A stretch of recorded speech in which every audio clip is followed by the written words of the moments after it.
Hey, what's up you guys? Panzer here, and we're actually here at Auto Body Creations checking on the status of Schneider. And you can see right behind me I got Panzer right here in the background, looking gorgeous as always. But I'm just checking the progress, and I wanted to share with you the progress of Schneider and pretty much everything that I have waiting at home to slap onto that my track car. I can't wait to honestly drive it. It's been a little bit, but I'm giving you guys an update as we go forward, and hopefully you guys can hear me good because it is kind of windy today in El Paso, Texas, but the weather is really nice. It's nice and fresh, nice and cool, pretty hot. But if you look right behind me, you can see Schneider in the background. Now we're gonna take a closer, in-depth look so we can see the progress and the next stages, and I'm gonna go over some key points of what we're gonna be reconditioning on this 15-year-old AMG.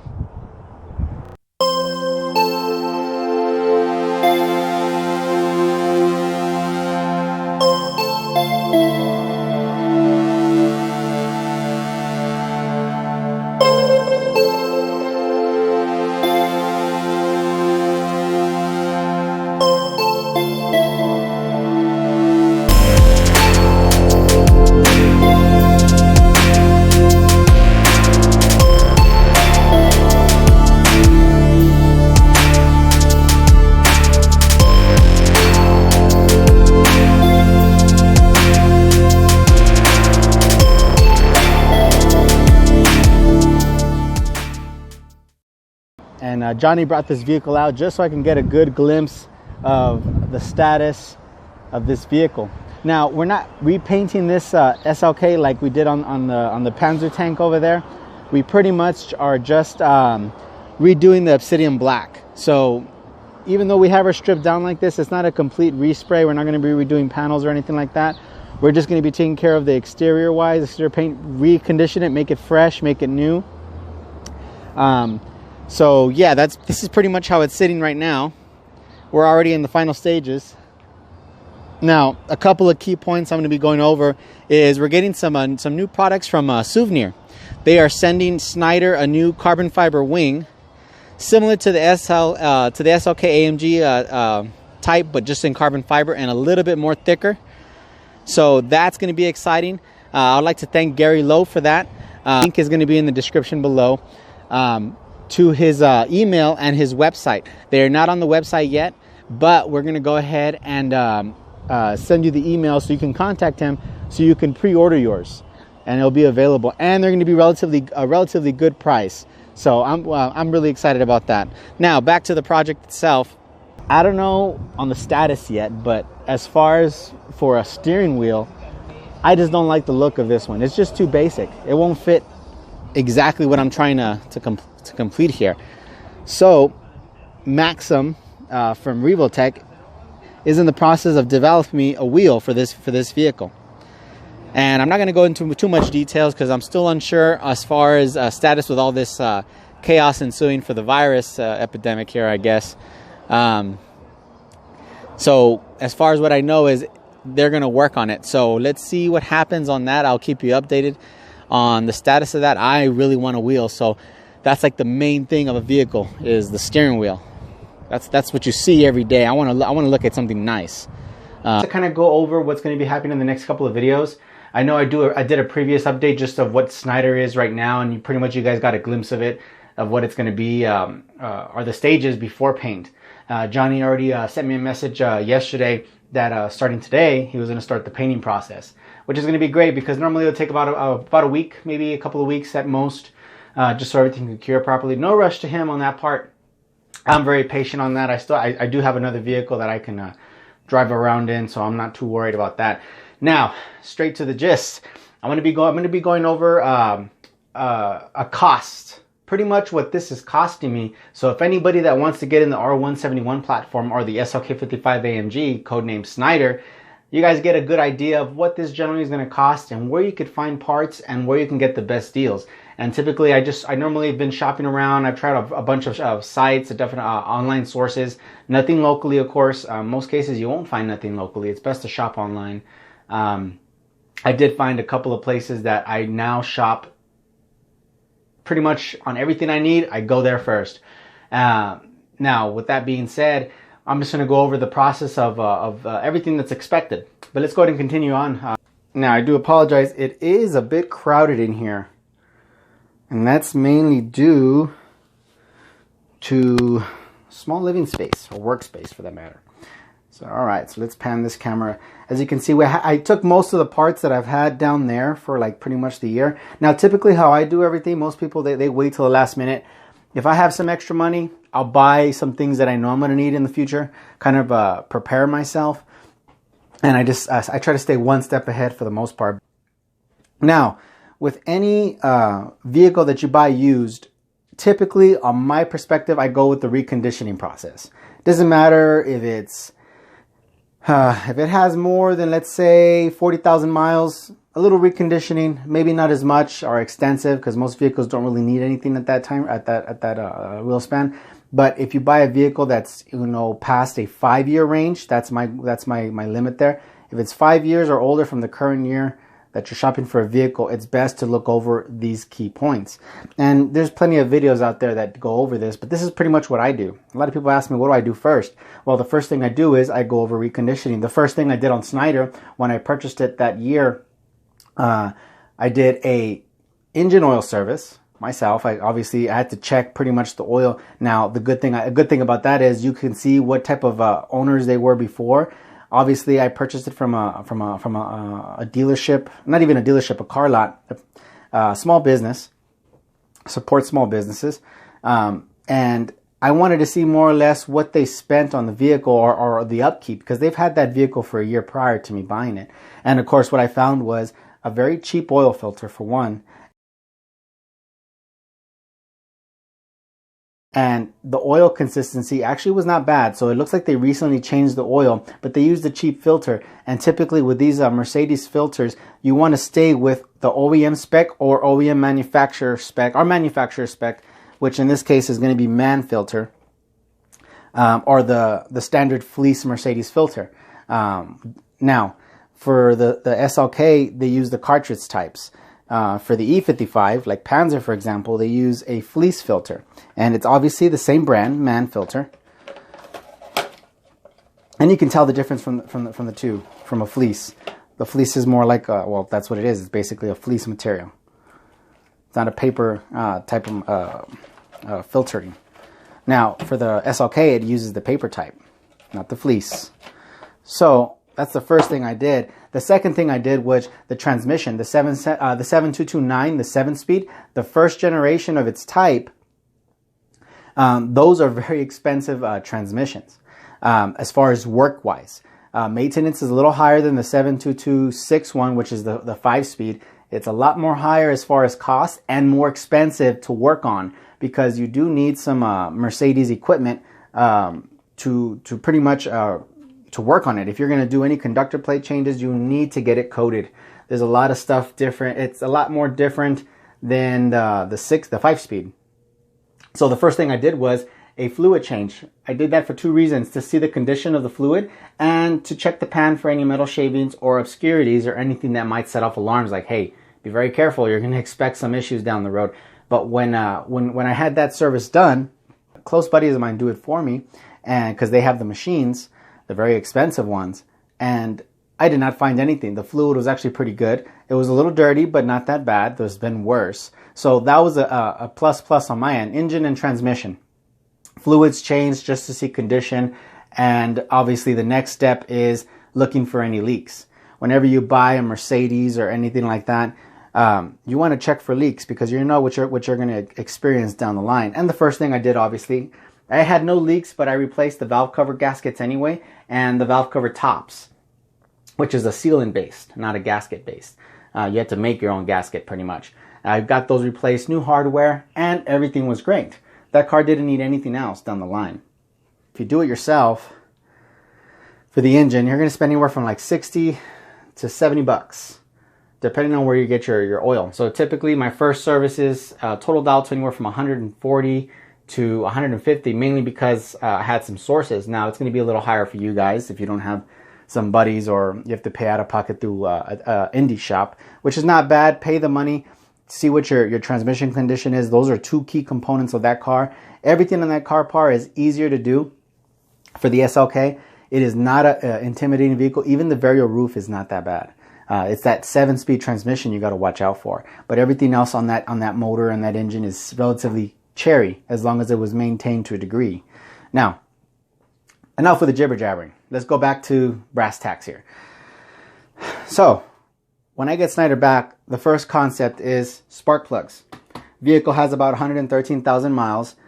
Still runs good. I have no error codes, anything like that. But I'm kind of curious.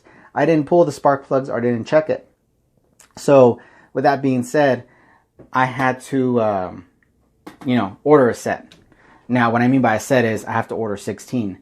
And for those non-Mercedes guys that want to join into that platform, there's some model ranges between the M112, M113, M113K, and other variants of that platform, any of the 6-cylinders.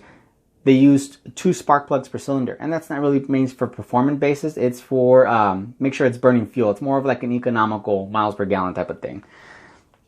But with the unnecessary set, instead of 8, I have to double my money there. So I got a set of 16. Now this, I got them from FCP Euro. You only have to buy them once. I don't have to pay out of pocket again. So that's the reason why I got these from FCP Euro. This set costs exactly $179 for the set. And that's pretty good because that means they're like about $11.06, $11.20. I checked online. Other sources were like higher by cents, either by 40 cents, 50 cents. That makes a big difference by chance. It pushes that number up to 200 if it's at that point. But as far as for this goes, $179. So we got $179 for spark plugs. Now, typical brake service. Now, I had the fluid flushed as well for the brake service. But my pads are literally about a millimeter to 2 millimeters thickness. And the rotors are, they already exceeded their life expectancy. So I had to order a set of that. So as you saw there, right here, we have my brake lines. Because I'm going to be replacing those. Along with, I had to put these out here. For the rotors themselves, I ordered a set of rotors and brake pads. I ordered these middle of last year, but I just have them sitting there because I really wanted to wear down the current pads.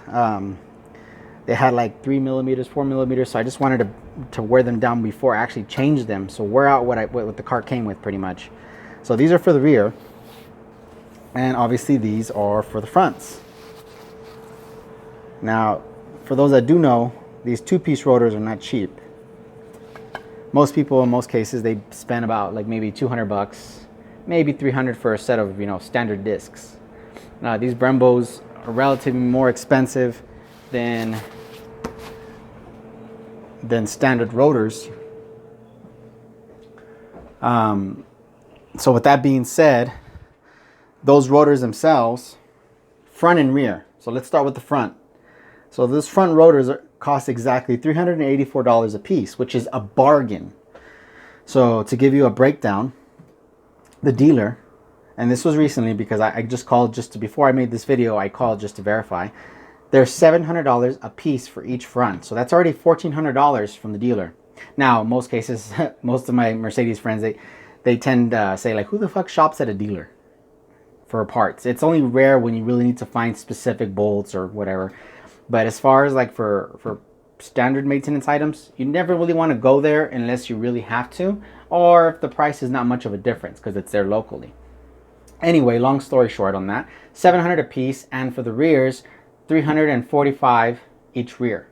So you're already looking at about close to $2,500 with taxes and all that jazz. I kind of went a little bit higher on taxes there, but it's roughly around $22 to $25 as far as the total. And that's just that is exactly just for the rotors themselves. You're not including pads. Now, from FCP Euro, I was able to get each front for $385. And then, of course, for the rear, the entire rear set of those Brembos was exactly $179, which is actually pretty good.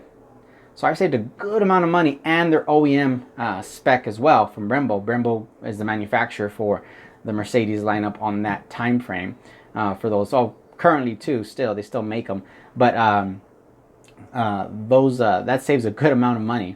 So that's already that. Plus pads, pads are going to be an extra $200. $99 for the fronts, and I think about $80 for the rears. Probably a little less on the rear. I think it's like 60 something. So it's not too much for the ceramic.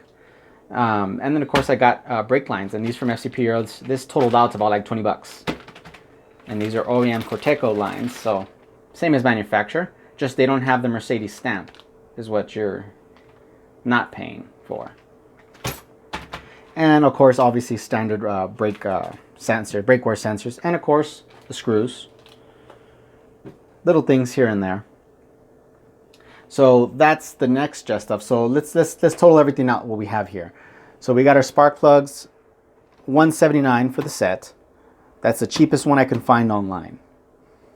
For the front rotors, $385 a piece for the 2-piece, and then the single, the standard 1-piece Brembos, it's about $179 for the pair. So do the math. You're saving a good amount of money than, you know, obviously buying from the dealer, but it's not cheap for most of you, especially some of you that are coming from platforms that have a huge market. That huge market, parts are cheap, parts are lower. So don't come into the Mercedes platform expecting that, because it will bite you in the butt and it will ruin your experience. You got to understand, even though these cars lost a lot of its value, they're still $60,000, $80,000, $100,000 cars when they came out. So parts are not going to be cheap. What's only going to benefit you if there's an aftermarket market source. Now for the SLK, there's not much of a market out there, so part production was really low. So parts are going to be relatively rare, expensive, or they're not going to be available to you. And if they are, someone's going to sell them for a huge nut to make a profit. So just expect that.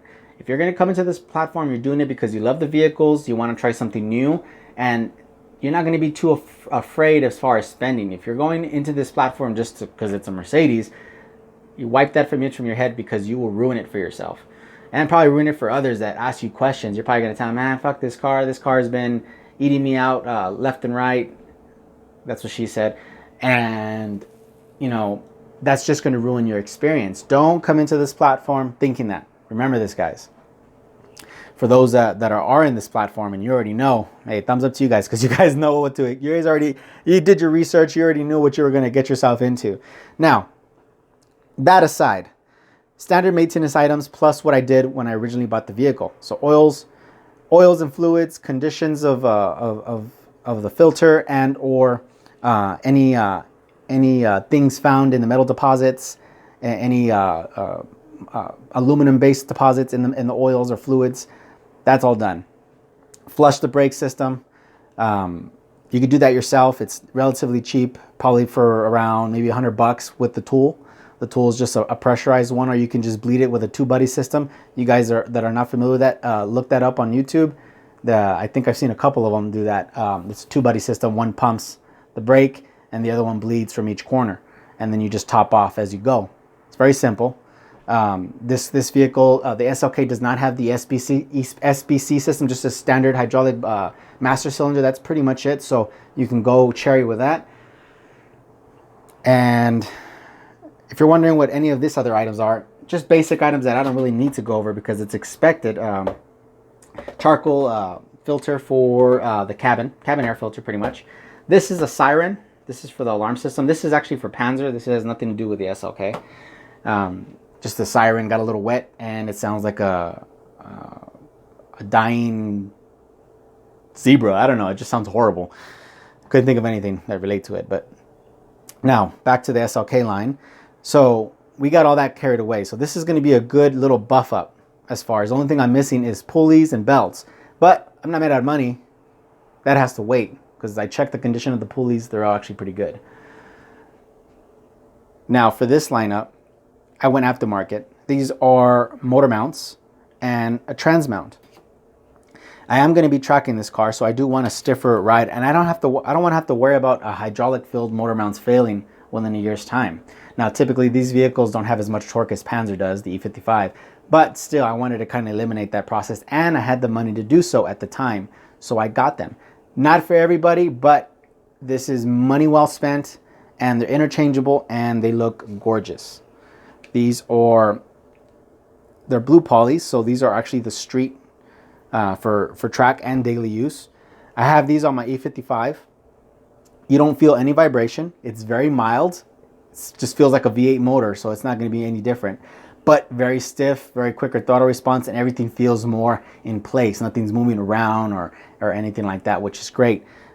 These cost around $600 for the pair. And with interchangeable polys, you never have to buy another set because the polys are really cheap and they're not that expensive. Now for the motor mount, these are $179 a piece. Now these I have racing polys, very, very, very stiff racing polys. This is just for the transmission portion. I do have the street polys here, which they're in black. So if I ever want to switch them out, I can. This other one's for Panzer. I have to swap out the one that I have currently. I still have the stock Black Series one. This one's going to be replaced with the EastCoastEuros. That's what ECE stands for. So you're about $600 a piece to $179 for motor mounts and transmission mount. Now, I did a lot of research. Oil catch can. There is a good amount of blow-by, and I've learned that through Panzer. A good amount of blow-by. It does catch a good amount of the oil, about anywhere from 10 to 20 milliliters every oil change with standard moderate driving. And they work really well. They keep the internals all nice and clean. Very minimal oil deposits, if any, which is good, which is a happy motor. Now, for the SLK, I'm going to do the same. Now, if you're asking why I have two, it's pretty simple. There's 3 ports from the crankcase that goes in back into the motor. You got your 2 standard, the smaller ports on each bank. And then you got one big one on the driver's side that goes into the back of the intake manifold. So that's what I have too. So obviously the 2 smaller are going to go meet into one port and out back in to the throttle body. And then these 2, one from the main big crank back into the intake manifold. So that's pretty much that system right there. And these were $16 a piece. Now these, I've tested them out on Panzer, and they're made out of all aluminum anodized. Very simple and easy to use system. You don't need nothing fancy. You don't need a $200 Mishimoto. And just to be funny, to be serious, this is a Mishimoto oil catch can. Just doesn't have Mishimoto stamped on it. It has a sub-brand stamped. Same manufacturer that makes them, but they sell them for 200 bucks. This manufacturer sold it for $16. So you can imagine what the actual cost of raw aluminum goes for, but that's actually relatively cheap and they work great. It's a standard import, drops down. There's a baffling chamber right in the middle. Vapor gets trapped. Everything just starts to drop. Everything that's heavy, drop. The air goes right back out into a brass, I think it's a 800 micron. I forgot the micron, but it's pretty good. It actually pulls in pretty much the air, and it catches any other thicker deposits in there that drop, which you shouldn't have any, but hey, it's there. The filtration is there and goes right back out. And I've tested both ends. The inlet, relatively oil. The outlet, dry, which is what I like because I hate cleaning my Y pipe and I hate cleaning the throttable area, and there's like oil deposits and stuff like that. Keeps it nice and clean. All the sludge and everything just keeps it clean, keeps build up at a minimum. And these are relatively cheap. I recommend them getting them. Everything that I purchased here is going to be in the link below, so you'll be able to do your shopping and do your research. I'm doing this method. I'm just sharing what I'm going to be doing on this project. Since I am going to be running it hard, I'm going to need also better suspension. And of course, I did. That is not suspension. So right down over here, I have my Yellow Speed Pro Competition, or Premium Competition coilovers from Yellow Speed. I would like to thank Yellow Speed for this set. I'm happy they make a set for this. Now, I had a lot of options, a lot of high dollar options, and a lot of low dollar options. I went right in between. Cheap dollar options, you know, your standard BCs, anything like that.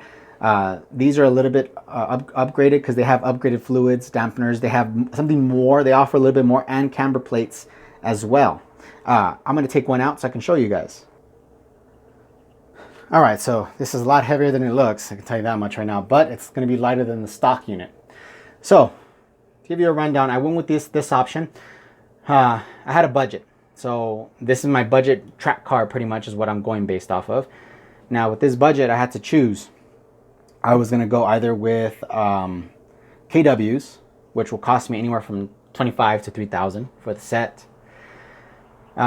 These Yellow Speed Premium Competition, which is about $1,200, $1,200 to $1,300, actually $1,400 with tax for that set, or some BCs and some other standard coilovers for about $700 to $800. I went down the line. I had to budget myself with a bunch of other items that I thought would be a little bit more, and what these offered me for what I'm actually going for is awesome.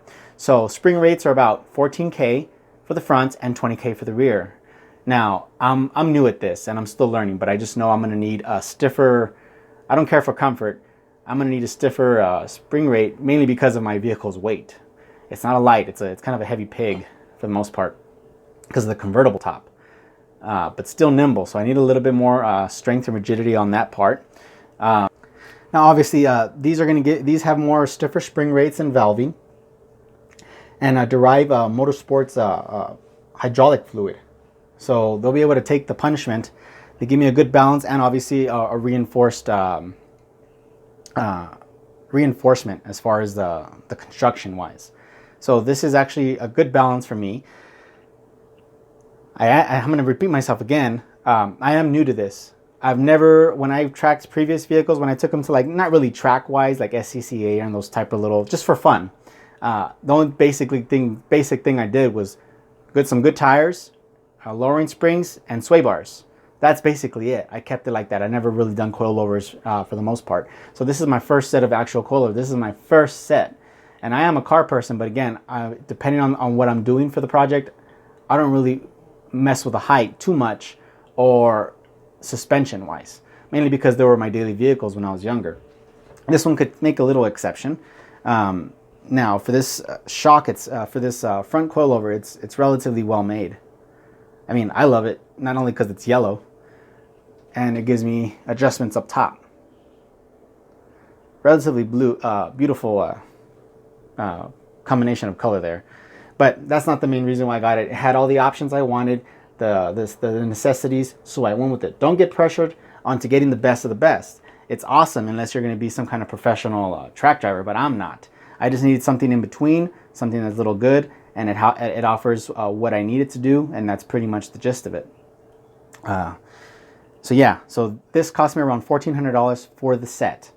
Now, for any SLK owners, I'll give you some more feedback on these as I get to the process of installing everything on.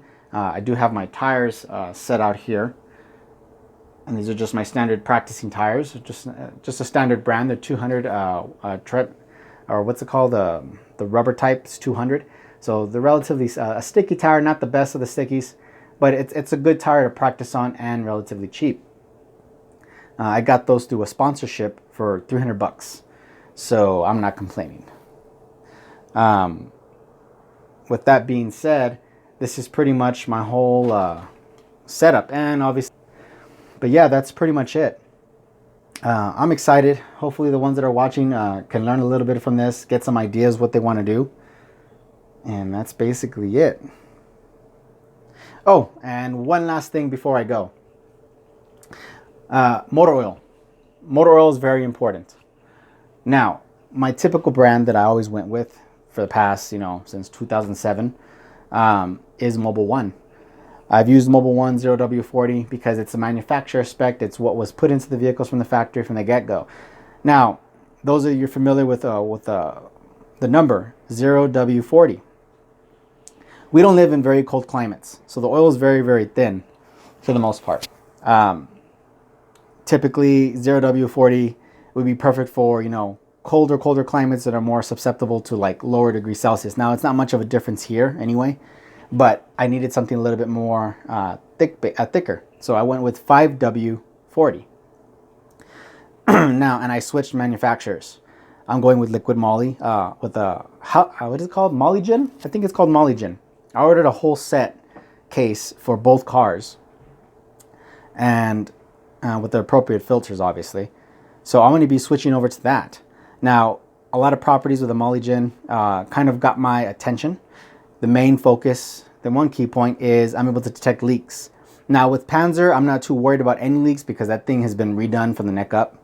New seals on every possible known thing on that engine and transmission, so I'm not worried about that car in general. It's the SLK. It has 113,000 miles, remember that. So, and a lot of that stuff is original. Nothing was changed on that car, which is relatively awesome. But I know down the line when I start beating the hell out of it, I'm going to experience some issues. So when I do run it for the first time, I'm going to run that Molygen, and it's up to 1,000 miles before that dye starts to wear out and you won't be able to detect it. But I'll be able to use the light that it comes with the kit, and I'll be able to detect for any leaks, which is a plus. Thicker viscosity for one, mainly because of my weather conditions here. I don't need a very thin oil. I need something a little bit more thicker. And of course, it has a Creotech. I don't know if you guys are familiar with a Creotech, but it has a Creotech property, which I kind of want for something with high mileage. It can kind of lubricate and keep everything. It has a nice balance of that. If you guys are not familiar with it, I'm barely learning on that stuff as far as the details go. So I'll link that in the description also, so you guys can read up on it. I'm pretty sure a lot of you gearheads have read about it from years ago, but I'm barely going through in this process, and I'm just going to be running some tests on it. But I've heard a lot of good things, seen a lot of good reviews and tests online and through forums. So that's exactly what I'm switching over. And Panzer's getting the same treatment as well, even though Panzer's only at 83,000 miles as of today. 83,000 miles. I haven't really put much of it the past 2 years, but 83,000 miles as of today with a redone engine and transmission. But yeah, that's pretty much it. This is Panzer. Thank you guys for watching this video. Like and subscribe. I reached 400 followers, which is not a big feat for some of you, but to me it means everything. 400. From when I started from 179 a couple of months ago to matter of in 2 months, I've already passed my 404 mark. So I'm pretty happy. It's thanks to you guys. I'm hoping you guys are enjoying this content. It's nothing fancy, nothing crazy, but you know, this is just a daily life of a gearhead, a Mercedes gearhead at that. And I'd like to welcome all you newcomers. Like and subscribe. And this is Panzer. I'd like to salute you guys.